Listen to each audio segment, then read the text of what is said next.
Welcome into another edition of The Current Report, our weekly roundup of what's happening in the world of digital media. I'm your host, Chris Brooklier. A week after this March Madness proved the power and scale of women's sports, we're going to dive in deeper. There's a million stats I could rattle off, from the record 18.9 million people who tuned into the national championship game to media investment going through the roof. But South Carolina beating Iowa was an encapsulation of something that always can't be measured, breaking through a fragmented world and creating a cultural moment. I wrote about this phenomenon recently for The Current and where the future of women's sports could go with more advertising and media attention. So to get more insight on meeting the moment, I'm talking with Dave Solomon, Ampersand's Director of Sports Partnerships, in what's one of my favorite conversations of the year. All right, Dave, how are we doing? It was a very exciting women's tourney, arguably better than the men's, which I'm not sure we could really say before, but what stood out to you just throughout this whole March Madness? Obviously the storylines with Caitlin Clark, Angel Reese, Iowa, LSU, Juju Watkins, right, as a freshman out. You know, there are so many more storylines, so many more stars on the women's side that have really driven that viewership to where it is compared to the men's side. I think the men's side is still sort of team focused. You got your blue bloods of Duke, Kentucky, where, you know, I like to say that these big cultural moments really drive sports viewership. And so we kind of saw that with the stars popping out with, again, that Caitlin Clark effect is kind of taken over the entire sports world, which has been really cool to see.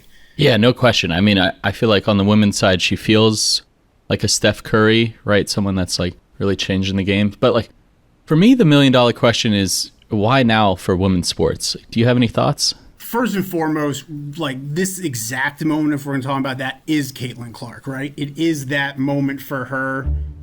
We've sort of been, for years now, we've sort of been kind of bubbling up. We've seen blips of women's star athletes kind of, you know, enter the cultural zeitgeist, right? Got Alex Morgan, Megan Rapinoe with the women's national soccer team. That, you know, they always get a lot of viewership. Simone Biles is a huge athlete, but I feel like a lot of those women athletes that have kind of broke through are kind of those Olympics, World Cup, once every 4 years. So there's not a lot of sustainability there. So there's been this undercurrent that we've been seeing kind of bubble up. We've also seen there's been very slowly, but we've started to see that investment, right? So sort of like chicken or the egg, like is the investment going to drive the audience or is the audience going to then drive the investment? I think both are kind of true, right? In some aspect. But so we started to see that investment. You know, ESPN re-upped their NCAA deal, about $65 million for women's March Madness.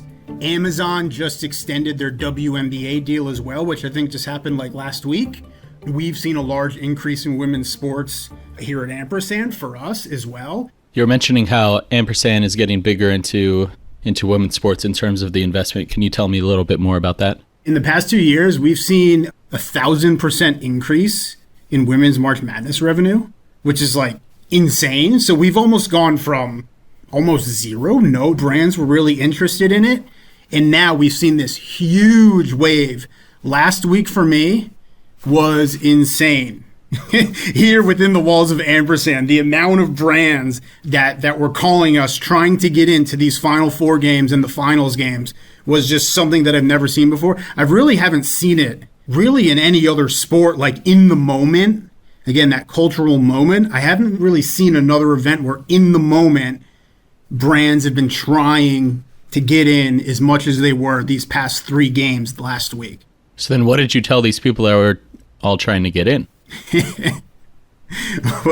Well, whoever made the call first gets in, right? But no, it's, I mean, look, there's a limited amount of inventory, so a lot of people didn't get in. That's just, you know, matter of fact, right? Things sell out. And so, I mean, obviously myself, as leading our sports sales here at Ampersand, we're going to take that momentum, turn that around. We've already turned around and said, hey, we can't get into the Final Four, but the WNBA draft is coming up. We have WNBA inventory, right? Next year, we have a ton of regular season NCAA women's inventory, and then the tournament comes back around, right? Before you know it, we're back in that cycle, right? So again, it was quite the week last week of everybody kind of scrambling, trying to get in, but it was really exciting and it was awesome to see. So do you have any insight on specifically why there was so much of a rush to get into these women's games? Was it more of like these brands were just trying to attach to the cultural moment, or is there something else that they're benefiting from by getting into women's sports as opposed to one of the major four sports? Right. Yeah, I definitely think the cultural moment, everyone was reacting to that. Next year, we're probably going to have, that cycle 6-8 months out. I'm going to guess we're going to fill up a lot quicker in that cycle for women's like we do with men's for 2025, where everyone's not going to be as reactive. The other thing that I've thought about, the economics of the women's game for women's sports in general, but really we're talking about the women's March Madness, the economics haven't quite caught up yet. So if you're, from a brand perspective, you're coming in to buy the women's tournament, I think you're actually going to be really efficient in reaching a mass audience, right? Like really efficient. The example that I use, like Amazon and Peacock both paid each individually over $100 million, right? For 2 games, right? Amazon was the Black Friday game. Peacock was the playoff game. Caitlin Clark's last 2 games outdrew both of those games, right? She's pulling NFL numbers. And what I mentioned before is ESPN's March Madness deal is $65 million year over year, right? So ESPN paid $65 million for 2 games. I mean, for the whole tournament, but 2 games that outdrew Amazon and Peacock, those NFL games. So it's on that level. I think the economics will eventually catch up. I mean, they just have to, right? The women's title game had a higher rating than everything but 15 NFL games, which is like astounding, right?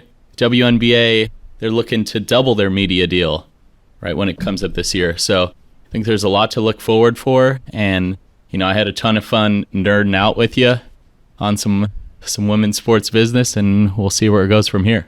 Yeah, no, appreciate having me on here. And yeah, I just think it's important to leave one thing here. I think it's important, right, that brands, companies who are investing within women's sports, right, make sure that this isn't just a moment in time and really try to build on the sustainability of women's sports. Because the last thing you want is, hey, everyone just made a few bucks here and now it's just back to what it was, right? Is really kind of build on this and kind of keep it at this level, because it is really, really exciting. And like we sort of started this off at, I think we both watched more of the women's games than we did the men's games going into the Final Four and championship. So I think there's going to be a lot of staying power here. No question. Next, here's our roundup of what's making news across the internet. Nielsen's making a push to incorporate streamers' first-party data into measurement. The challenge here will be getting widespread support, which Ad Age reports could be elusive because there's no standardization. iSpot viewership data for Peacock's NFL playoff game was 20% lower than Nielsen's rating, which obviously has big consequences for advertisers. And with more money moving into streaming, including in high-leverage events like live sports, a development like this could be crucial. And finally, we're capping off this episode with one last thing. Continuing down the live sports train, NBC Universal announced it's already secured $1.2 billion in ad commitments for the Summer Olympics in Paris. And the media giant expects the company to set a new record for ad revenue, with ad space sold out for both the opening and closing ceremonies across traditional TV and streaming. And a boatload of new money is coming in, with $350 million coming from new advertisers.